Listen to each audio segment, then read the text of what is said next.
It's Sunday, December 3, 2023. I'm Anthony Davis. Welcome to the Weekend Show, where we take a deep dive into the news of the week. You can support my work and independent journalism at patreon.com/5minutenews. Joining us today is a former firearms industry executive who quit to write the best-selling book Gunfight, exposing gun-crazed extremism. He's now running for governor in Montana. Ryan Busse, welcome back to the Weekend Show. Hey, it's good to be back with you.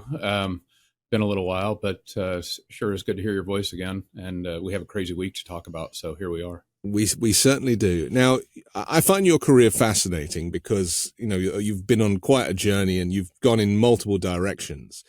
And your book was very successful, kind of lifting the lid on an industry that most people don't really know anything about. And you've certainly educated me on the firearms industry in the previous conversations that we've had. But now you've got to this point where, you know, politics is insane. The gun debate is just one issue amongst a plethora of divisive issues here in the US. So you live in Montana. Tell us why you wanted to become the governor. Well, I wrote the book and I spent 25 years in the firearms industry, as you noted, and it felt to me as though I joined something that I appreciated and in many ways was a childhood dream, but it was overtaken by radicalism and really dangerous extremism. And in a lot of ways, well, I make the argument in my book that that's exactly what happened to our politics and that the politics of firearms and the firearms industry led that. Well, I live in a state where it's a dream for me to live there, Montana. We call it the last best place, and we call it that for a reason. We believe that. A lot of people visit, their TV shows about Montana. And it, too, is being taken over by the same sort of radicalized extremism that I saw overtake the firearms industry. And I'm very worried. I saw, in the gun business, people could have stood up, could have done something about it, could have shouted it down, could have stopped it. And frankly, I think it would have saved our country a lot of angst. And they didn't. I tried, but I became a lone voice. And I see the same thing happening in our state politics. And I'm not going to just let it happen. And so we're very worried about the changes that are being pushed on us and pushed on Montana. Montana's a long-held purple, even blue state. We had 16 years, except for the last two, where we have a very radicalized governor. But the previous 16, we had Democratic governors. We've long had two Democratic senators. We still have a Democratic senator in John Tester. So there's a long history of ticket splitting and Democratic support in the state. And I think it's important that we rescue that before this redness washes over the country. What does radicalism mean to you in Montana? Because obviously we talk about it a lot on a national level and how the Republican Party has been taken over by extremists led by an authoritarian. But how does that filter down to Montana? Well, interestingly enough, it's really quite similar. And I think Montana is at the forefront of this culture war across the country.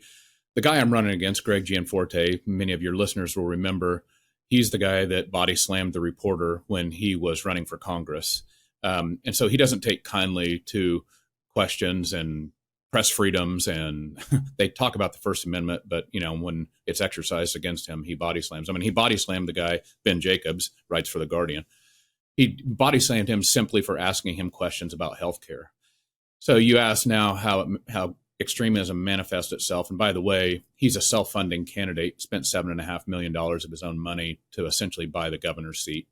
I have to operate under very strict, and I'm very proud of Montana's campaign finance laws.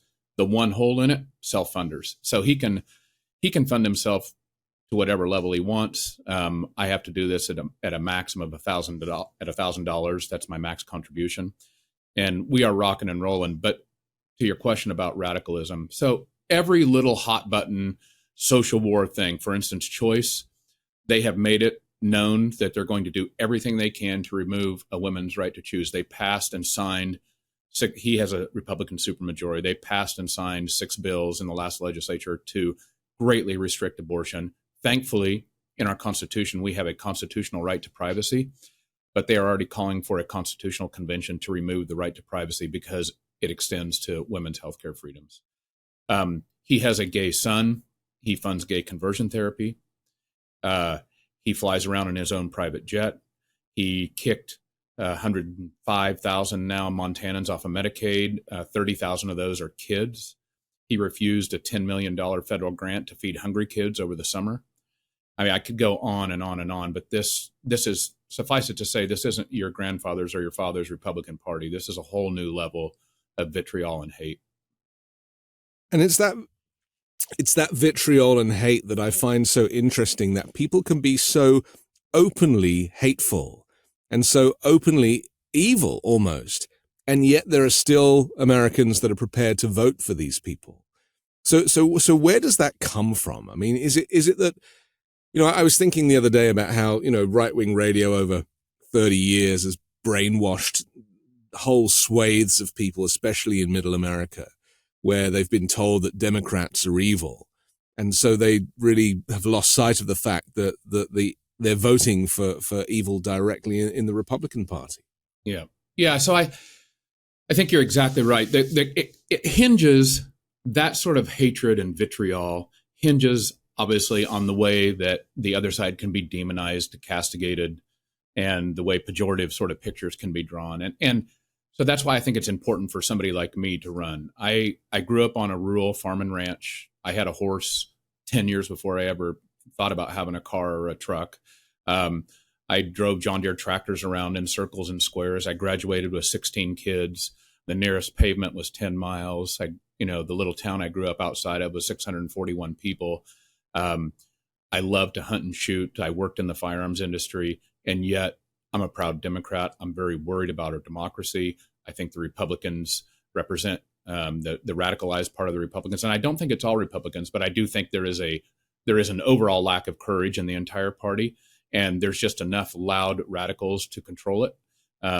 We don't know how large that number is, but it's up to somebody to get into the fight, care enough about winning, which I do. Frankly, I think Democrats oftentimes care more about being right than they care about winning.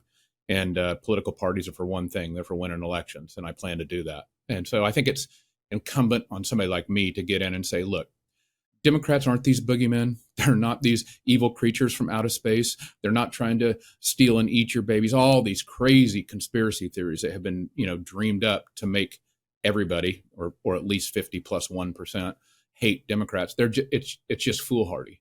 So, you look at me, you look at my social media, you look at what I do, you look at the way I talk, and I'm pretty plain spoken. I don't fit the pejorative model that they've cast, and I think that worries them. We had Rebecca Cook on the show a few weeks ago. She's running for Congress in Wisconsin. And she was telling me that when she meets people at state fairs and things, she doesn't tell them that she's running as a Democrat. She just introduces herself. She purposely leaves out the kind of the political persuasion just to get people to engage with her, because she finds that if they know she's a Democrat, they don't want to talk. How are you kind of overcoming this polarization? And what kind of tactics do you have for actually getting this message across to Republicans who ultimately have very much got a wall up about any kind of communication? Well, I think two things are important. And I've thought about this a lot. I've studied it, and I have awesome advisors who are with me on this. I don't think Democrats like me, or most Democrats across the country, can run and win as apologetic Democrats. I just don't believe that. I think that, the reason I believe that is because I think that the values that we espouse, the values of the Democratic Party, are the values of working people, of the majority of people in the country. If we run as apologetic Democrats, we fall into the pejorative labels that are laid on us. Oh, yes, gosh, we might be kind of communist, right? I mean, how are you going to win doing that? You're not going to win. So I lead with values. I don't shy away from the fact I'm running as a Democrat. And importantly, I do not shy away from negative partisanship on the radicalized part of the Republican Party. I think Democrats oftentimes think, oh, gosh, we have to get all those votes. No, we don't. We have to lay out what is at stake. And if those people are trying to remove health care rights from women, which they are in Montana and across a lot of the rest of the country, then by damn, we better say it. And I think the reason I think that's important, Anthony, because a lot of people have scratched their heads about how is it that Donald Trump swooped in here, and how is it that so many Democrats can't seem to find their feet, and voters don't seem to trust them. And I think it boils down to a real simple thing. Oftentimes, Democrats' rhetoric does not match their actions, and voters see that subconsciously as sort of a fake put on, right? You can say a lot of stuff about Donald Trump, but generally speaking, his rhetoric matches his action. I mean, it's horrible, it's dishonest, it's all the sorts of things, but this is why voters say, well, he does what he says he's gonna do. Well, I mean, he says he's gonna light the thing on fire, and he does light the thing on fire. Democrats like, well, gosh, they might take women's right to choose, and then they don't campaign on it. That we don't fight like it. We don't govern like that. Oh, geez, democracy is at risk. And we're just now figuring out we have to campaign like democracy is at risk. If our rhetoric does not match our actions, then how can we expect voters to believe us? So I'm here to say my actions are going to match my rhetoric. The Donald Trump brand is a big part of this. And, you know, an appeals court on Thursday reinstated this narrow gag order that bars him from attacking court staff. He's spending as much time at rallies as he is in the courtroom at the moment, and that's only going to increase. Yeah. But we've also seen on Friday that the U.S. Appeals Court ruled that Trump must face civil lawsuits over his role in the January 6th attack on the Capitol by his supporters, rejecting his claim that he is immune. This is now going to become, you know, we've talked before about, you know, a lot of Republicans who are who are almost hoping and praying for a civil war, like they really want to kind of get at Democrats. And my concern is that, you know, when Donald Trump starts to really face these charges and there is the threat of incarceration, that will ignite a kind of national movement of people to kind of, it'll make January 6th look like a kind of isolated local event because it'll be on a much greater scale. Do you think that there is a chance of that happening? Is that something that you recognize when you're talking to people, that they're so behind the cult leader that anything that happens to him, they just cannot remove their allegiance? Yeah, so both, like my next door neighbor has the world record for Trump flags. He's had one up every single day since June of 2015. Yeah. All he does is change the year, 16, 20, 24. Right. And worse, he's got a big ass spotlight on it. So every time we drive into our yard with my kids, I see this, right? I talk to Trump voters all the time, and I tell stories on the campaign trail about it. And to your question about, do I think they believe it? I don't think the people that I talk to believe it. I think there is a loud slice. I don't know how big it is, 5, 10. You know, if it's more than 1 or 2%, it's plenty frightening. I mean, that's tens or hundreds of thousands of people. But the Trump voters that I meet, and they can seem pretty vehement, right? I mean, I've got my next door neighbor, Norm, who's, besides our political disagreement over Trump, he's a wonderful neighbor. I think they're looking for off-ramps. I do. I think they're looking for off-ramps. Yeah. I think, in fact, a lot of them that I meet, I did this swing through eastern Montana, which is a very rural part of Montana. I did it just about a week ago. And these people are almost now worried that Trump is going to do the things he says he's going to do, and they don't want it on their conscience. Now, are there some whack jobs that are cheering that and like, oh, hell yeah, I want a civil war? Yeah, but I think it's a lot lower. It's enough to be deadly frightening, but it's not nearly as pervasive as we think it is. And I think people like me, we have to reach out to these people and identify on the 60 or 70% of values that we share. And I got to look away from that Trump flag. I tell a story on the trail about this guy I met. He came out to meet me with his Trump hat on. We ended up laughing and taking a picture. He said, "Can I leave my Trump hat on?" I said, "Bob, that's the best part. Leave it on." But we agreed on lots of other stuff. And he's not going to vote. He's not going to vote for this Greg Gianforte that I'm running against. And we have to give these people off ramps like this, because this idea that people had that Trump voters are going to take down a flag that they've had up for 8 years, or they're going to take their hat off and they're going to run down to the middle of town. They're going to throw it in a big pile and light it on fire and then come back and hug us and tell us we were right. Dude, that ain't happening. It's not happening. We have to give them off ramps other places. And I'm doing that across the campaign trail. It is interesting that with all the technology we have, nobody can really tell us how many of these real hardcore Trump supporters there are. You know, it's like we recognize there are people that go to the rallies and there are people that wear the merchandise. That's fine. But you can't really assess people like your neighbor who recognize that Trump is an imperfect candidate. And whilst it might be fun to play along with the kind of owning the libs and that kind of hateful movement, that at the end of the day, they are going to need to access some services themselves at some point in their lives, whether it be Medicare, Medicaid, or, as you say, abortion. Yep. Republicans need abortions as well, right? Yeah, so it's this crazy. is really the issue, isn't it? Yeah. So, here's what's going on in Montana. This doesn't happen very often, but the Republicans here and our governor screwed up big time. They did what Republicans always do, which they start with a surplus last session, and they give all of it away in big tax breaks to rich people and to big corporations. But to make up for that, they crank up property taxes on everybody in the state. So you heard this right. Republicans cranked up property taxes. So my next door neighbor, Norm, again, who's a prince of a dude, you just couldn't hardly ask for a better neighbor than him.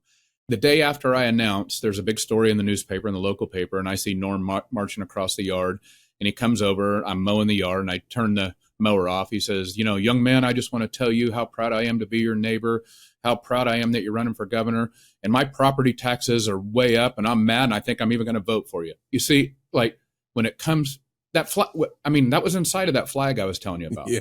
Like, it's still up there. Yeah. But he and I have met on something else, and he doesn't like those property taxes going up either.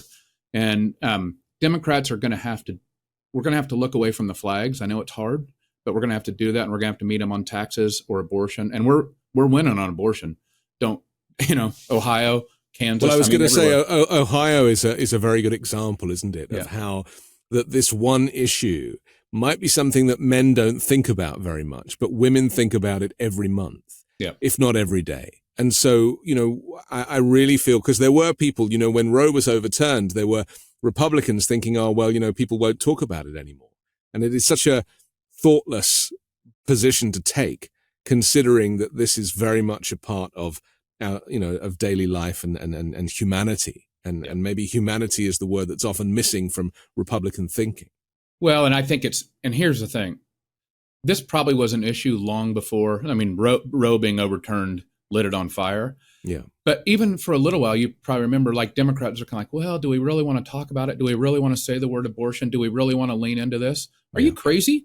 And that's Democrats can be so bad at forcing the choice. Republicans are pretty good at forcing choices. They can be ugly, but they're pretty good at it. And so I start every single stump speech with telling every single woman in our crowds, and we have big crowds, and every single person who has a mom or an aunt or a daughter or a friend, like, these people want to be in your doctor's office, and they want to tell you what you're going to do with your body. And if that doesn't creep you out, then you need to think about it a little harder. It should creep you out, right? I'm forcing the choice. And I think Democrats, if we're going to run and win on abortion and healthcare, then we have to force the choice, and we got to say it. We got to lay the stakes out. Again, that's something I'm doing, and people are responding. And I believe even conservative Republican women, maybe not around the dinner table, but in the privacy of the voting booth, they're going to vote for their own rights. Because the oxymoron of promoting freedom and yet there not being any is actually starting to hit home, isn't it? The fact I'm telling you, The Handmaid's Tale is not a made up thing, right? That's what these people want. Texas and Idaho are prosecuting women for driving across state lines. Yeah. Come on. Margaret Atwood could not have dreamed anything like that up. And as you probably know, she said after she wrote her book, she didn't make any of that up. She only used components of everything that's been tried or proposed on the globe already. So, these things are draconian. They're anti-freedom, they're authoritarian, you name it. Like, there's a lot of bad words to describe them. And because America is, and Americans are by nature quite isolationist, because it's such a huge country and you got to fly a long way to, go elsewhere, and it's expensive. As a European, I keep coming back to the fact that the rest of the world has moved on, and that abortion being even a consideration for making illegal elsewhere in Western civilized nations, it's not even on the ticket. And yet Mexico. Right. This is where people are traveling to. Yeah. To access care. The Mexican people, it's now legal and protected in the entire country of Mexico, a very Catholic country, by the way. Yeah. So we are, this is another thing. I just don't think our country is where this loud sliver of radicals is telling us it is. Yeah. Same on guns, same on abortion. Like somehow we let these people, led by Trump, we let them have the mic and we got the volume cranked up to 10. But they succeed by making us think there's more of them and they're more powerful than they are. In my experience, same deal happened when I wrote my book. You know, you and I talked. I thought I would get persecuted because I'm a gun owner who dared to criticize the firearms industry and irresponsibility. And the opposite happened. Yeah, I get some ugliness, sure. But the support I get is 95-5. Like people from West Texas and West Virginia and ranchers and farmers and people who say, I can't take it anymore. We can't keep just, turning our back on this stuff. And so, and it's still that way. And so I believe that the country's politics are that way, but it's going to take some democratic leadership to be loud and stand up for the values that we care about and not be afraid to push back on these bullies, because they are bullies. I keep saying that I trust that Americans know better than to allow these kind of extremist views, which invariably are only present in their representation. The extremist views are not really seen, on the ground as much as they are in Congress or in governors' offices. Exactly. And this is a big differential, isn't it? Exactly. I mean, abortion is a great, you go ask, Republican, especially Freedom Caucus type radical Republicans, they still think every single person in the country will vote to ban abortion. They still believe it. Yet right. Every single time it's tried, the electorate shouts them down. Yeah. So that tells you what the radicalized part of the GOP is telling you is reality versus what is really reality. They're two different things. But again, unless we stand up and force the choice, one of that small slice can become reality. We need to take a quick pause for our sponsor, but we'll come back and talk more on this with Ryan Busse next.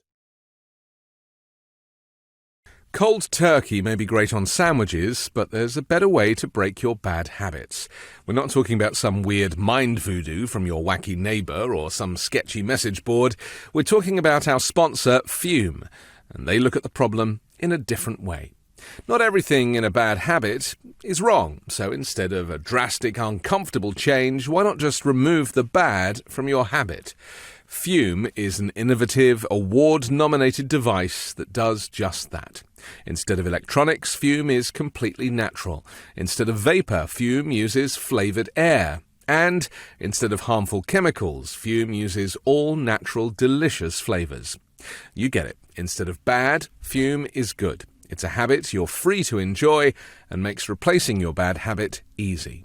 Your Fume comes with an adjustable airflow dial that is designed with movable parts and magnets for fidgeting, giving your fingers a lot to do, which is helpful for de-stressing and anxiety while breaking your habit. I gave a Fume to my sister, and she was shocked at how flavorful and fresh it tasted. It's easy to hold and perfectly balanced and, quite honestly, extremely fun to fidget with. The real wood material and sleek design definitely classes it up, and she feels pretty cool holding it. Stopping is something we all put off because it's hard, but switching to Fume is easy, enjoyable, and even fun. Fume has served over 100,000 customers and has thousands of success stories, and there's no reason that can't be you. Join Fume in accelerating humanity's breakup from destructive habits by picking up the Journey Pack today. Head to tryfume.com and use code WEEKEND to save 10% off when you get the Journey Pack today. That's tryfum.com and use code WEEKEND to save an additional 10% off your order today. I've always found it difficult to find clothes that I like to wear, and when I find one thing that works, I just buy loads of them and just wear the same thing all the time. Well, men's closets were due for a radical reinvention, and Rhone stepped up to the challenge. Rhone's commuter collection is the most comfortable, breathable, and flexible set of products known to man. And here's why. Rhone helps you get ready for any occasion. The commuter collection offers the world's most comfortable pants, dress shirts, zips, and polos. You'll never have to worry about what to wear when you've got the Rhone commuter collection. The comfortable four-way stretch fabric provides breathability and flexibility that leaves you free to enjoy what life throws your way, from your commute to work or your 18 holes of golf. It's time to feel confident without the hassle. With Roan's wrinkle release technology, wrinkles disappear as you stretch and wear the products. It's that easy.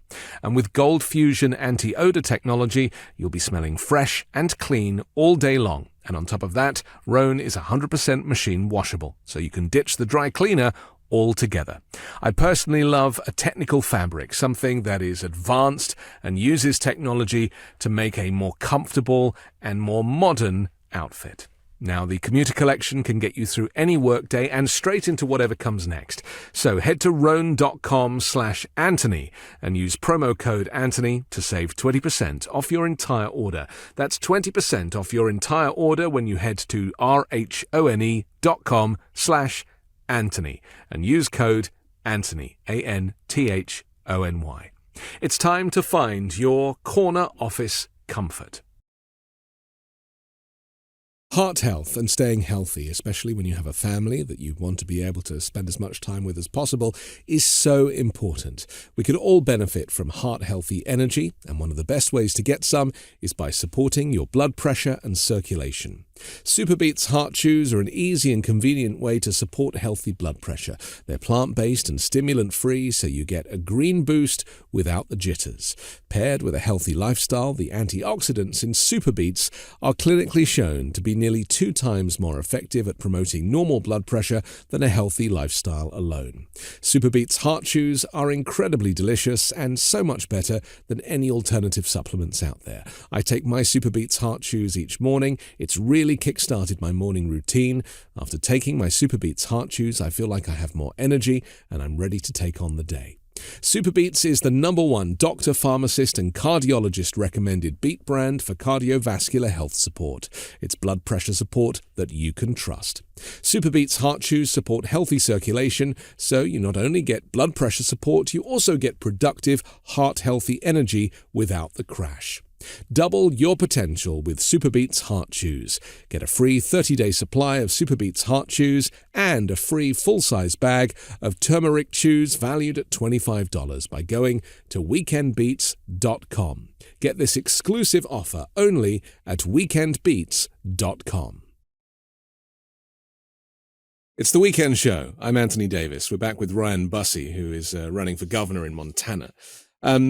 We talk about extremism, and it's something that, unfortunately has infiltrated the Republican Party, not just at the fringes, as it always has, but now very much in the center of government with the new House Speaker, Mike Johnson, who is a far-right kind of evangelical Christian who has these extremist views. I'm not being critical of Christianity in any way, but I recognize that, from what has been reported, video and audio of him giving speeches previously, that he has pretty extreme views, including the praying away the gay, very much anti-abortion and everything else. Yeah, he's the same exact as our Montana governor, same exact thing. Okay, so how did you feel when you saw that Mike Johnson now has, he's second in line to the presidency, Ryan? This is serious business now. It's really serious. It's serious for that reason because he's an architect of January 6th, right? In fact, I think that, he believes he was chosen to institute the next January 6th, or whatever date it's going to be. I haven't looked at the calendar, and I think the Republicans don't know how. They don't know how to let loose of this extremism. It's got control of them. There's lots of people in that party, lots of them, I know it, that they know this is the wrong path. They're not comfortable with it. But Trump has taught them these lessons that as long as you yell ever louder, become ever more extreme, keep moving the goalpost to the right, to the right, to the right before people can even catch up, like you can kind of hoodwink your electorate and maybe win one more election or just ink out one more election, right? And then this is where the authoritarian stuff comes in, because they're not doing it because they're secure in their majority. They're doing this because they're insecure in the minority. That's why they're acting like this. So I think it's very dangerous. Look, I don't share many politics with Liz Cheney, virtually none probably, but I share the part of politics where she recognizes that this is dangerous and indecent and threatens our democracy. I share that with her. And it's going to take a few more Republicans like that to stand up, or it's going to take leaders who run and win, probably from the Democratic side, who stand up and push back and give these people a safe space and prove that it's not a winning electoral strategy. It is tragic, isn't it, that we can only really count two Republicans, Cheney, as you describe, and Adam Kinzinger, who isn't running again, as far as I know, as people that are standing up to Donald Trump and saying it clearly. And of course, they both took seats on the January 6th committee. Yeah, there's a few, but they don't stay and fight, right? Yeah. Romney speaks up. Yeah, well, leaves. he's gone. Jeff Flake speaks up. He leaves. A few decent ones that they just quietly announce, "Oh gosh, I'm not going to run for the next term or the next election." Why? Because they can't take it anymore. But if people really care about the democracy, this is where I keep coming back to the people who say they care. I care. Then by damn, our actions better start matching our rhetoric, because the people who say they care on the far right, their actions, they're matching their rhetoric. Yeah. They say they're going to undo democracy. They're doing it. Yeah. They say they're going to strip women's healthcare rights. They're doing it. It's about time for somebody on our side, in the middle, reasonable, decent people, for our action to match our rhetoric. And that's really resonating in our campaign. Is part of the problem, Ryan, that people don't really know what democracy is, and that, you know, because we've never lost it before. There is a sense that unless you're a news junkie or somebody, which most people are not, that actually the kind of fundamentals of democracy are not something that you need to ever worry about, because, as we know, America is the greatest country in the world, and, you know, it is what it is, and it will forever stay that way. And yet those of us who write about it and talk about it recognize that it is hanging by a thread. And is that a problem on the ground? It's no doubt about the fact that I think, look, the kind of chattering class of political prognosticators for 15 or 20 years on the both right and the left, and I'm not a both sides person. I firmly place most of the blame on the right. But the truth is that there are on the chattering, on kind of the political prognosticators, we told everybody, a whole generation, that politics was a game, that it was a battle, that we reported on the polls, we reported on the way the elections went. We didn't report so much on the everyday hard work of maintaining democracy. And so I'm not really shocked now that Donald Trump, a reality show star, jumps in and capitalizes on the fact that we've told a whole generation of people that politics is a game. Yeah, because he's treating it like a game. And I think where this fits into your question is, like, this is deadly serious stuff. The way that our democracy works or doesn't, the way that rights are protected or they're not, it's a hell of a lot easier to tear something down than it is to build it up. And it took a long time to build this up, and it's not perfect, but it's the best the world's ever seen. And we can tear it down in, I'm telling you, if we have 4 years of Trump, you can, man, I don't even know what the country's going to look like. And I feel the same way about Montana. These people, and Greg Gianforte, the governor that I'm running against, we give him another 4 years, it's not going to be a pretty sight. They're not even being shy about their plans. You know, I've often referenced Project 2025, which is this 1,000-page document that has been written by the Heritage Foundation and contributed to by dozens and dozens of far-right and extremist groups who give the impression that they're, you know, serious, as Mike Johnson does, presents very well. But behind the sheen is a very destructive individual. And it's the same with this plan to basically abolish these pillars of American culture and society, you know, get rid of the FBI, get rid of the judiciary, and rebuild the country in Donald Trump's image. Yeah. I think that voters, you know, to go back to what you asked, it's almost as if Americans perceive as American democracy as this sort of law of physics. Oh, don't worry, gravity's always going to be here. It's always going to pull down. Yeah, I mean, we can joke about gravity, we can talk about Newton and apples, but don't worry, it's always going to pull down. So they think of the FBI and of law enforcement and of our courts and of the rule of law and of rights and of reproductive rights and of healthcare coverage. They think of that kind of like gravity. It ain't gravity. Like, there's no physical law that mandates any of that. We can choose or people who are louder and present themselves as more powerful than us, they can choose, or we can choose and fight back. Like I keep coming back to the rhetoric and action thing, but it's time for people who really care about it to start standing up and caring about it like the other side does. And voting rights, of course, is under threat. Yes. I mean, there was a ruling only a week or so ago that you can't now kind of sue for your rights. I mean, this is very, very serious, and yet it is often lost in translation by nature of the complexities of the cases, or the fact that people are just simply too busy trying to earn a living to be able to keep tabs on these things. Well, and again, it got, this, I hate the both sidesism, but well, gosh, on the Voting Rights Act that you just noted, well, today these people lost on the voting rights thing, and these people won. Like we report it like it's a football game. Yeah. It's not a football game. These are the rights of Americans to vote when they can register. If they have our rights are at risk, and we need to report it and treat it like that. It's not a game. And in some states, and I don't know if you witnessed the car crash that was the debate on Fox that Sean Hannity moderated, where DeSantis and Gavin Newsom, who's not even running, obviously he's the governor of California, but he's not running for president, faced off with Ron DeSantis. And this was an example of how, Ron DeSantis was surprisingly well prepared, although they're now saying that he was taking frequent bathroom breaks during the ad breaks and getting help from his wife, who was hiding in the bathroom. Yeah. I actually think she should be running if they want to have any chance of winning.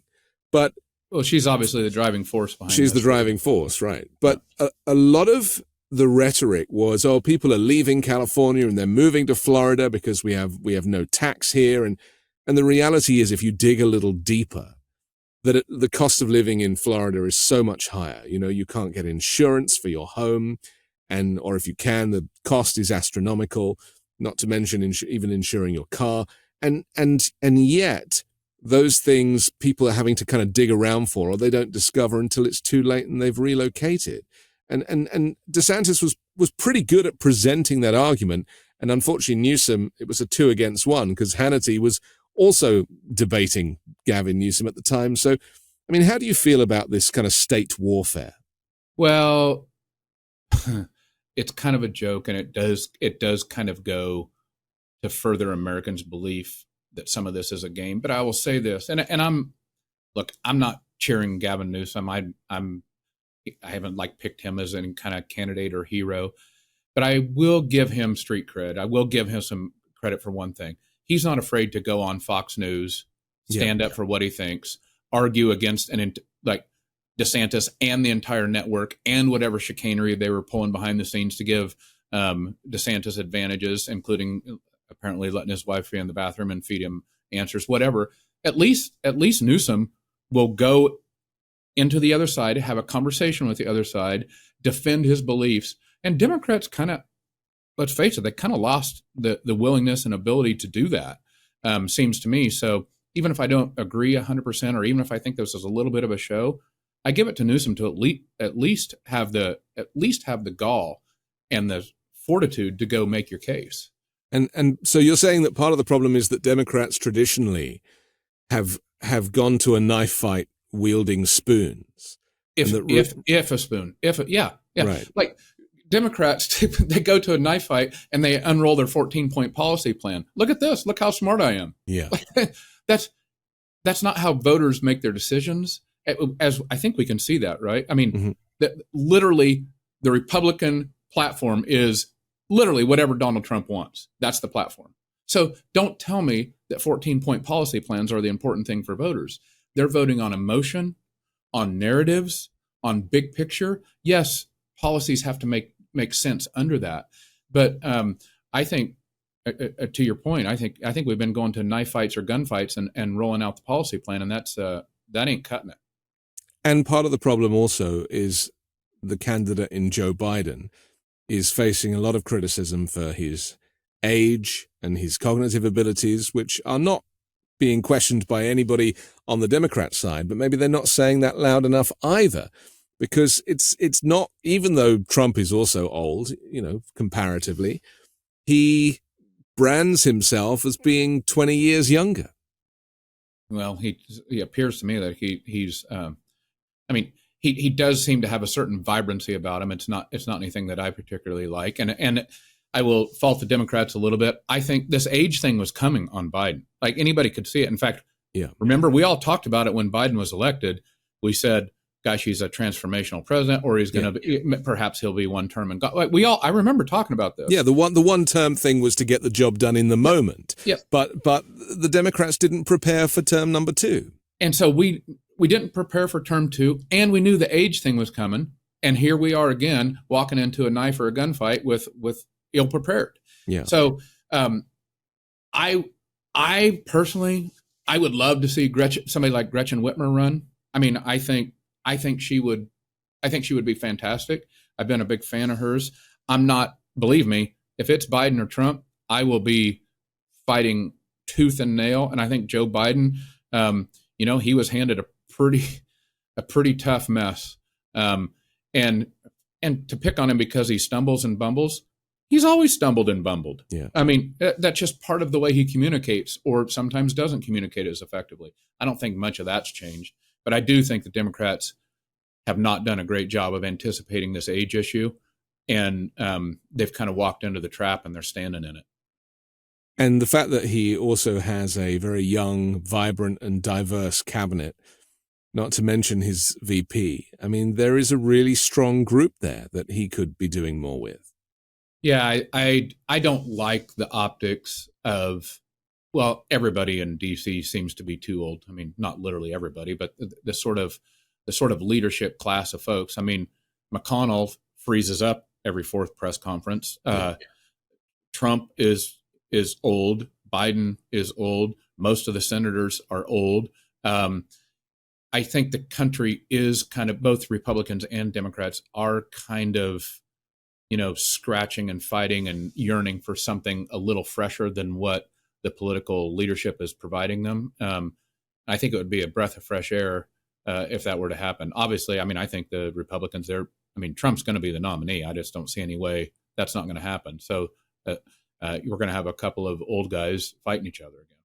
And sadly, when younger, diverse candidates do show up, and I'm referring to the squad. I mean, look at these 3 or 4 women who really have very positive intentions, have been criticized. They've been painted as some kind of far left extremist themselves, when actually they're not saying anything that anybody else isn't already saying. It's very frustrating, isn't it, that when you get close to some kind of evolution, it's not quite a revolution, but an evolution in candidacy, that they just get shouted down. Well, let's just look at our presidential situation. If there was ever a time to be artful about bringing in a new class/age of leader, it was the Biden presidency, because the table had already been set for it. I don't know what we do now. It seems like kind of the time's upon us here. We're clicking inside of a year, but we could have been thinking about this 3 or 4 years ago. People were thinking about it, and then we just sort of pushed it off the table. So it's like we have these opportunities, we just haven't seized them. And I'm not here to bash Joe Biden. I think he's a decent, empathetic. He's done. Again, he was just handed, for lack of a better term, he was handed a shit sandwich. But he's turned it around, though, hasn't he? Because inflation is down. The CHIPS Act was incredible. The infrastructure bill was incredible. He's now forgiven all of these student loans. Insulin capped at $35. I mean, there's a lot of stuff that has happened that would have been impossible if it wasn't Joe Biden. I think there is some great stuff that's happened, and I still worry a little bit that the White House is trying to tell voters in places like I live that what they're feeling isn't what they're feeling. Right. They like to say, well, the economy is really a lot better than you think it is. Well, when people are struggling, in Montana, like, things are expensive. Yeah. Wages have not kept pace with inflation. I get that the inflation is a complex thing, but wages have not kept pace. People cannot afford to live there. Like the average home sale in and around Bozeman, which is one of our big cities, such that we have cities, has been $800,000 in the last 6 months, and the median income in Montana is $62,000. The starting salary for a teacher is $34,000. So that just doesn't jive with the average home price of $800,000. People feel that angst. And so for the White House or national Democrats to say, hey, look, it's really a lot better than what you're feeling, that ain't selling. But he is making the point that a lot of companies continue to price gouge, especially when it comes to gas and stuff like that, and energy pricing, that, whilst wages have not kept up with inflation, the salaries for the people who own these companies and these companies' profits that's where all the money is going. And no doubt about it. And this is where the Democrats, or the National Democratic Party, becoming too linked with big corporations is not doing them any favors here, right? Because a lot of big corporations are gouging, and we know it. Especially oil corporations are gouging. And we just need to get back to being the party of the working person. I get it. I got to go fundraise. I know, National Democrats have to go fundraise. I'm going to be at a Democratic Governors Association event here in the next few days, and there's lots of talk about fundraising. I get it. But we can either be the party of, corporations and kind of look away as that gouging happens, or enable it with laws and banking regulations, or we can be the party that stands up for working people. And isn't that the point, though, that Republicans are like turkeys voting for Thanksgiving? When you have a situation where they cannot afford to live, or, the wages don't add up, and yet they are, capitalist in their views. There is something inherently wrong with the argument when the price gouging is such and the profiteering is such that it's not just the bosses that are making so much money, but the fact that healthcare is even profitable at all is crazy. But, these major healthcare companies now, they are making tens of billions of dollars worth of profit. And yet people are still paying in and paying their co-pays and thinking that they're getting it doesn't make any sense to me that there is this disconnect between how much it's costing to live and these companies making so much profit. There's so many examples of this. We have such a pertinent example in Montana. Again, the legislative session starts with this huge surplus, most of it federal money from COVID, right? But the Republicans, a supermajority, has this money. What's the first thing they do? They run out and they give away tax breaks to the wealthy and to big corporations. Well, one of the big corporations they gave it away to was the same corporation that Republicans deregulated our energy market back in the day. And now we have basically one company called Northwestern Energy has, for all intents and purposes, a monopoly. So they give a huge tax break to Northwestern Energy. And then the Republicans control our Public Service Commission, which regulates utility rates. They allow Northwestern Energy to crank energy rates up 28.4%. Yeah. Now, you might be able to sell to me, look, we're going to give these guys a tax break because we need lower energy rates. But that ain't what happened. We gave them a tax break, and then they cranked up energy rates, and they pay their executives these big bonuses. And somehow they're celebrated as business geniuses because they were smart enough to lobby for tax breaks, which they got. They were smart enough to lobby the Public Service Commission to increase rates, which they did. And then they were smart enough to impose them on a populace, which they did. And somehow but Republicans celebrate that as success. I'm like, that's a freaking failure of government if I've ever heard of one. And I think we just have to stare that in the face and say it. It's hard, isn't it, though, when the whole kind of American experiment is based around this dream of you kind of getting successful and making money, and money means that you are successful and you can make it all the way to the top. And it kind of flies in the face of how the economy now presents itself. Well, I think we're seeing in a place like Montana where it's come, and I know your listeners are probably thinking, no, that isn't that state up there somewhere far west? I don't even know where it is except for when I watch a Yellowstone or something. But it really is kind of this cutting edge experiment of democracy, and all of this kind of Republican corporate giveaway, and the common person is just getting priced out. Gianforte has this phrase he likes to say, open for business. Well, open for business means 3 more tech bros move here, buy 4 more mansions, employ 2 more people that work in their garage, and screw up our housing market. It's not working. I'm telling you, we are teetering on the edge. I mean, again, working entry-level teachers make $34,000. Yeah. $34,000. Where are they going to live? It's coming to a head here, and we're going to have somebody stand up and say it. Okay. We have to take another quick pause for our sponsor. I'll come back. I want to talk about George Santos and maybe Elon Musk if you've got the stomach for it. Next on The Weekend Show. Everyone knows how annoying cheap razors are. The cuts, the irritation, the frustration. And don't get me started with subscription razor services. The headaches those can cause. That's why you've got to meet Henson Shaving. Henson Shaving is a family-owned aerospace parts manufacturer that has made parts for the International Space Station and Mars rover. And now they're bringing precision engineering to your shaving experience.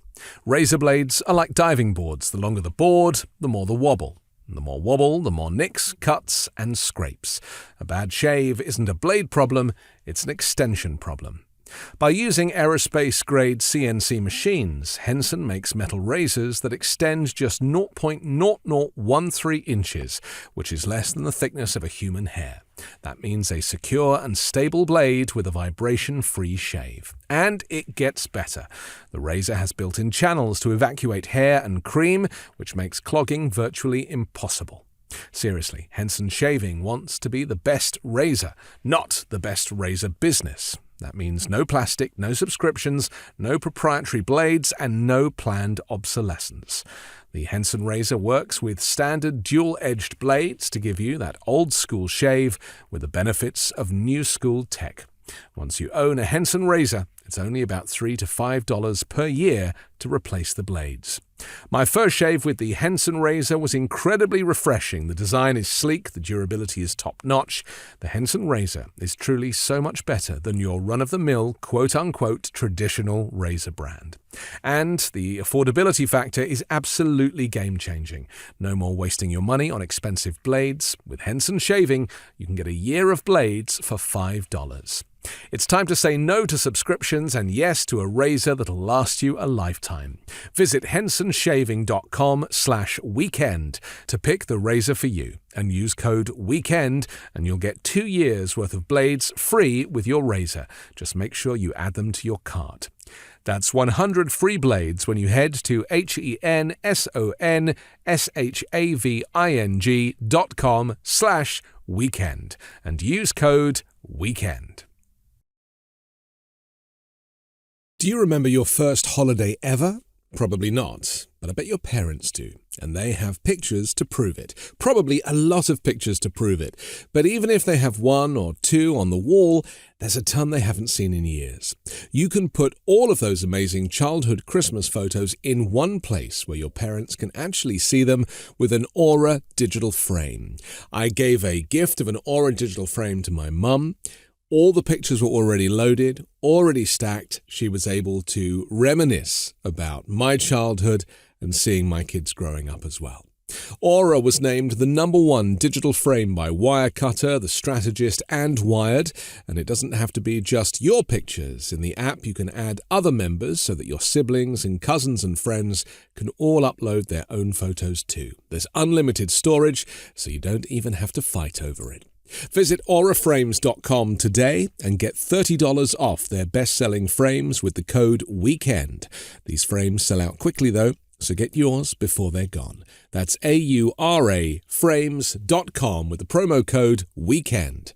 Terms and conditions apply. We're back with Ryan Busse on The Weekend Show. George Santos finally got expelled on Friday from Congress.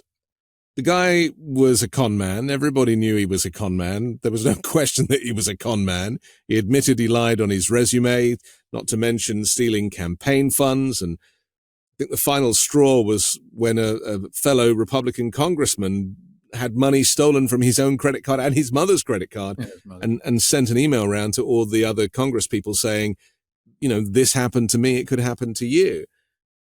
And it is amazing that, the allegiance that Republican Congress people have towards criminality, and the fact that, the moment that this was discovered many months ago, he really should have been gone the next day. Any civilized government would have done that. And yet they needed his vote. They stuck around. And even the Speaker, Mike Johnson, didn't want him to be voted out in this way. He suggested that he resign. What do you think about this notion that Republicans will take any candidate, no matter what their standards in public life? Well, of course the leadership will, because they've made no mistake. They've made no bones about what their aim is, and that is winning is the only thing. It's not about doing something good for your constituency or holding to some set of morals or setting an example. Winning is the only thing. And frankly, I think on the other side in the Senate, I think Bob Menendez needs to go.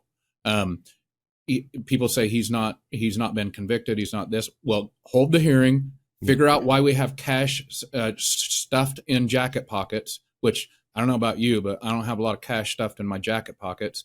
My wife's not driving around a Mercedes that somebody bought for her. Figure that out and get him gone, because not doing it sends the message. We wonder why the electorate does not take our democracy seriously. Well, look at this. We barely kicked out a dude, Santos, like it barely happened. It took months. Yeah. What didn't this guy do? He used campaign funds for OnlyFans porn. He used it. He used it for Botox. What didn't this guy do? So if we struggle to boot somebody out like that, then don't come to me when the voters do irrational things. That's what our elected officials are teaching them to do.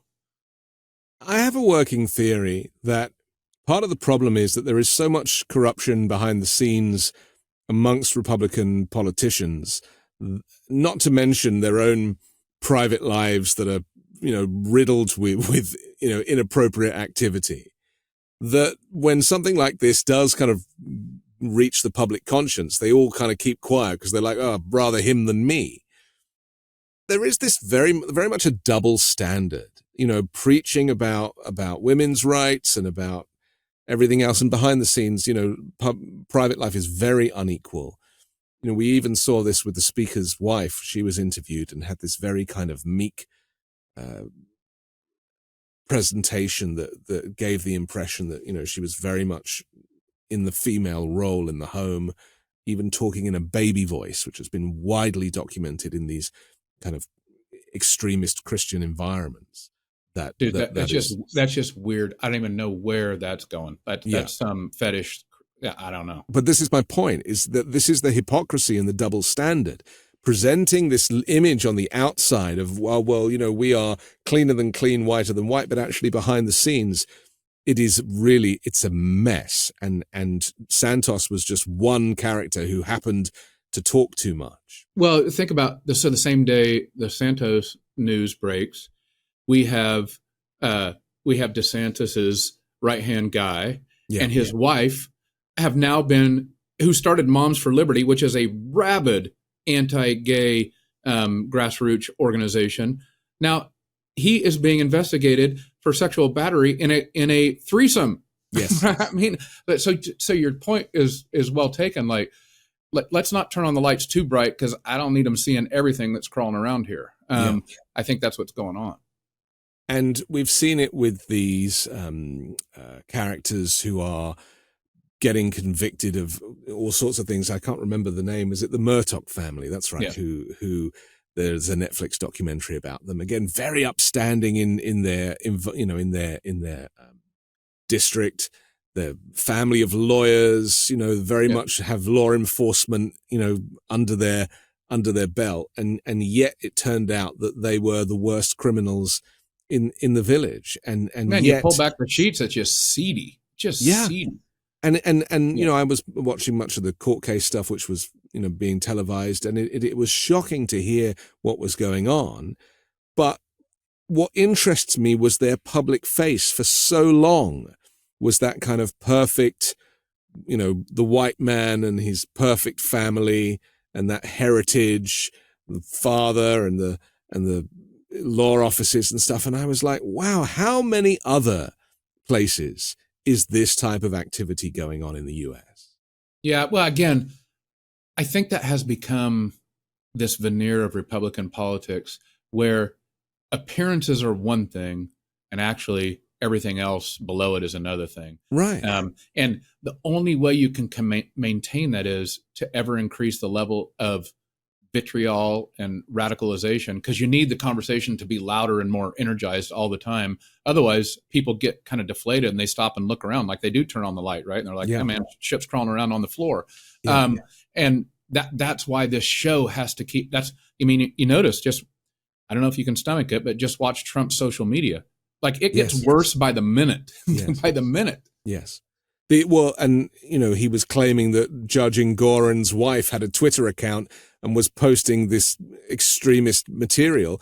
Turned out it was fake. It was made up by somebody else. She didn't even have a Twitter account. Yeah. It didn't stop the former president from retweeting it. Yeah. And so it seems that anybody and anything now is fair game. Yeah. It's pretty frightening. And that, again, anybody is fair game because you need fuel for the oven, right? You got to keep it rolling, got to keep it getting hotter. That thin slice of people. I really believe in my campaigning and my run around, I launched September 14th for this campaign. I've met people all across. I've probably done 50 events. They've been amazing. And the average person is just not down with that loud, mean craziness. They just aren't. They want somebody who will give it to them straight. And I hope I'm doing that. But this idea that those kind of people represent the majority of our politics, I just don't believe it. I think that is something that we should kind of keep, hold dear to ourselves in the coming months, because the noisy ones are often the ones that, in fact, the emergency room is a good example of this. I was once told this by a doctor. In the waiting room for the emergency room, the people that are screaming the loudest in pain, they're not the ones you want to worry about. It's the ones that are sitting quietly in silence that are the ones that need to be triaged immediately. Yeah. And maybe it's the same with US politics right now. Trump is making a whole lot of noise, but actually that kind of the quiet confidence of the Democrats, trusting Americans to know that a women's right to choose and everything that goes with that, maintaining democracy as it currently is ultimately going to win out over the extremism. Well, I hope it's not too quiet, I guess is what I would say. I hope this situation that we've found ourselves in has enlightened Democrats enough to really fight, to care and win, right? I mean, again, I say politics is not about being right. It's not about proving to people how smart you are with your policy points and everything else. It's about winning elections. And if we really care about this stuff, we believe democracy is in peril. We worry about women's rights. We care about voting rights. We care about kids with health care or not, or being fed or not. Then we better campaign and fight like it. We haven't really talked about guns and the gun debate this conversation, but I thought I'd end, because it is your area of expertise. There have been hundreds and hundreds of mass shootings this year. It's yet again topped the previous year, and the last few years have been unprecedented.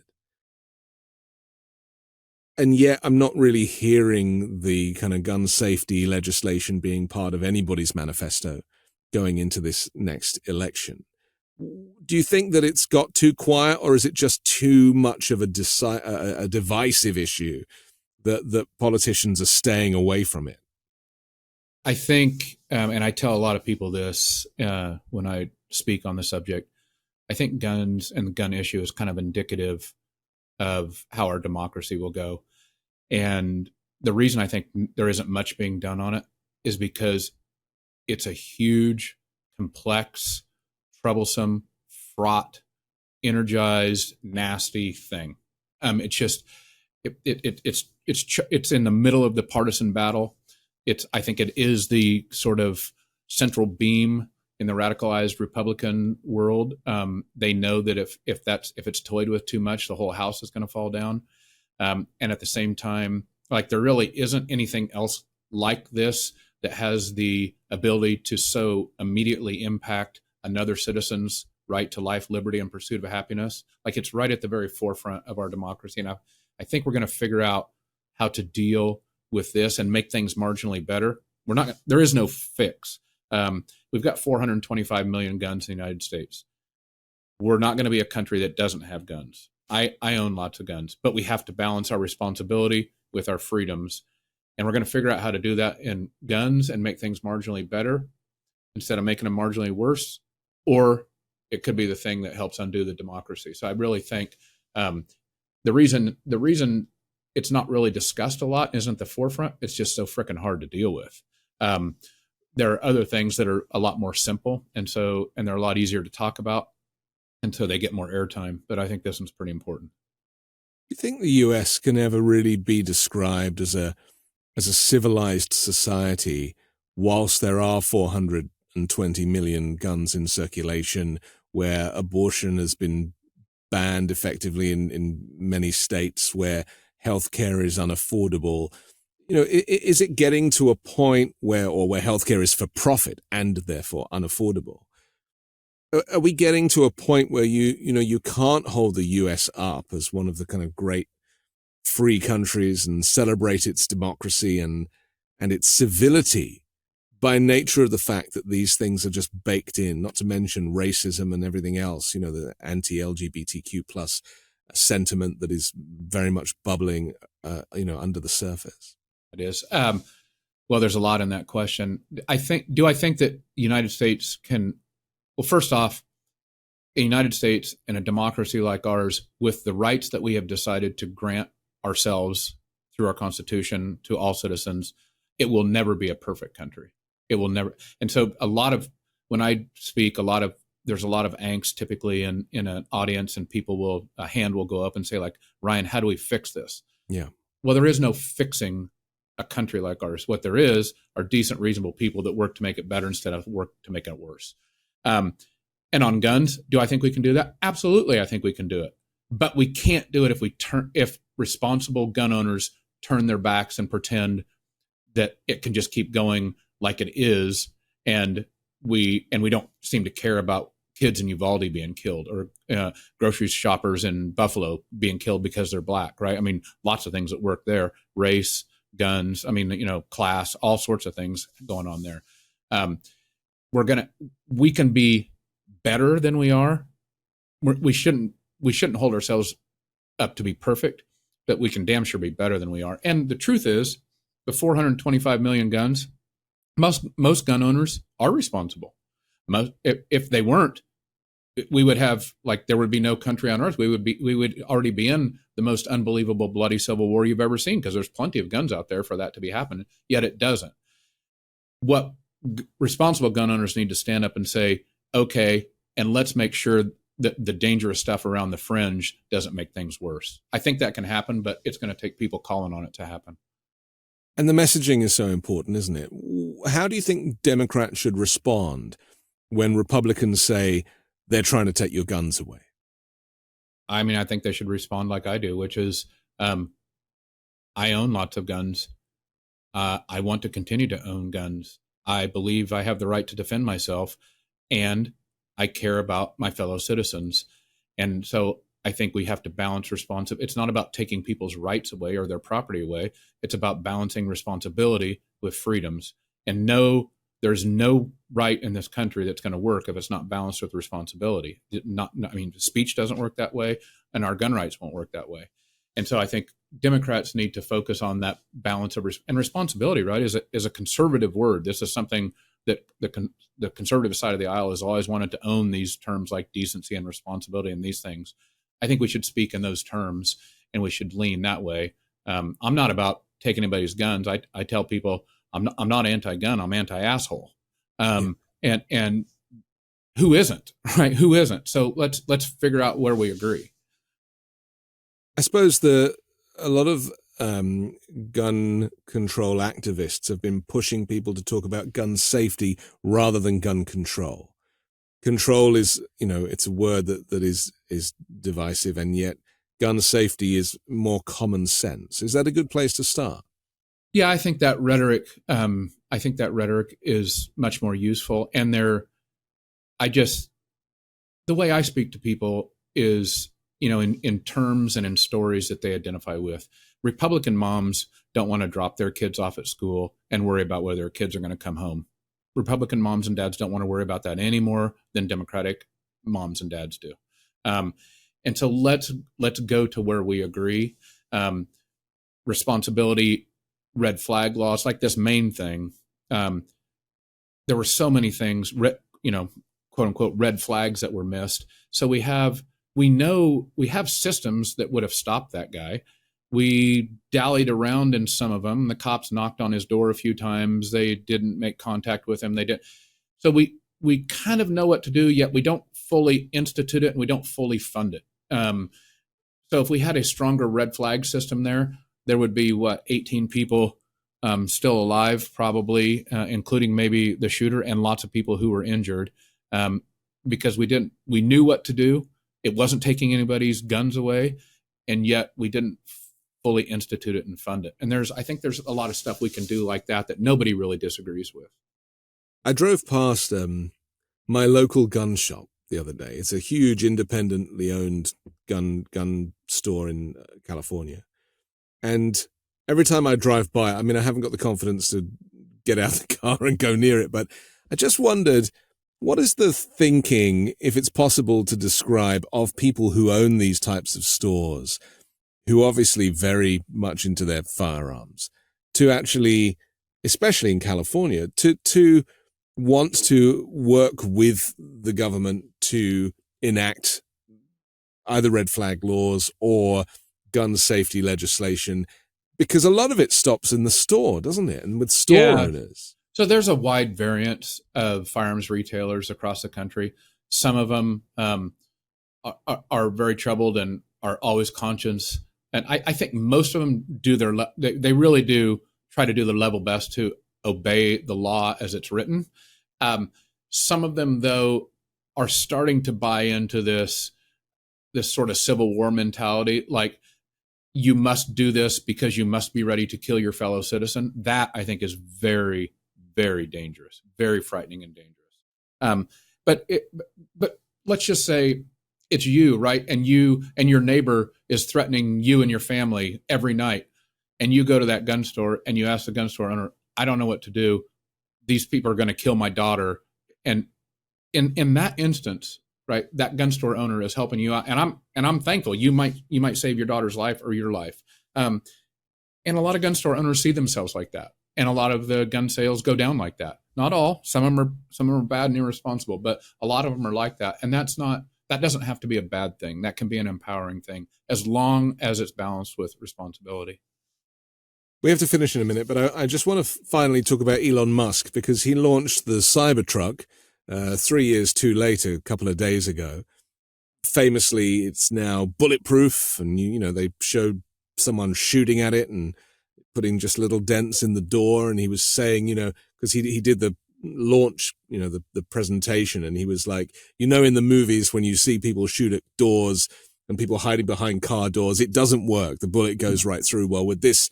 And then he started to basically present this Cybertruck as a vehicle for the apocalypse. Yeah. Like he has a sense that there is going to be a kind of end of days for America and potentially the world. And, whilst he was saying it half jokingly, I mean, this guy is not the full ticket anymore, sadly. I mean, come on. Elon Musk is like... He believed it. I don't know. I never really bought into the Musk, the sort of ethos about his genius. Yeah. I'm sure that he's plenty intelligent in certain areas, but come on, the guy's off his rails. And I'm not sure if he thinks we're going to Mars, we're blowing up his rocket, we're driving a Cybertruck through some kind of RoboCop movie in his mind. I don't know what's going on, but man, he's taken the red pill here. And in the same week, he tells Bob Iger to go fuck himself on, in the New York press appearance. And I don't know. I have a Chevy truck, which I drive, and it will be a long time. Well, let me say this emphatically. You will never see me in a Cybertruck, ever. It won't happen. And I don't think you're ever going to see one in Montana. If you do, they're not going to be shot at, but they will be laughed at. But what's problematic with him is that he is the richest man in the world. He wields enormous power, right? So after the drama with him posting anti-Semitic comments on Twitter, Netanyahu welcomes him. The next day, he's walking with Netanyahu wearing a bulletproof vest that just about covered his rib cage. Yeah, I mean, this is the dystopian future that they wrote about that we are now living in, Ryan. It's pretty close to idiocracy. It really is pretty close to idiocracy. I mean, would you really, if you owned a gas station or a deli or some small little mom and pop shop, would you really trust Elon Musk to run it? I wouldn't. I mean, maybe he can run Tesla. Okay. I wouldn't trust him to run basic stuff with personal interactions at a business I own. It's so interesting, isn't it? Because it changes our view, as we were saying earlier, about, the American dream, the fact that he came here as an immigrant and he's made a huge success of his business. And you can't doubt that his impact on society in terms of satellites for communication, aside from the electric vehicle revolution, solar city, and, SpaceX, it's massive. But, he's taking huge amounts of money for government contracts now for the satellites and for the space race. Yeah. But it's so dangerous, isn't it? Because that American dream that he has achieved is now being twisted, where he is become an evil genius. Yeah, he right? is a bit of, I mean, he whines about Disney, but he's going to be a movie character here pretty quick. It seems as though that's what. Well, he's Iron Man, isn't he? He's already Iron Man. He is kind of. Genius is a powerful thing, but I think for the most part, really good focused geniuses need to stay in their lane. Yeah. And he just got way out of his lane. And I think the Isaacson book is pretty clear about that. There are certain things about the way he thinks, about the way he's driven, that's been quite useful in him doing the constructive things, like Starlink, you mentioned, amazing. But he shouldn't be allowed to be within a couple thousand miles of a social media company. It's pretty obvious.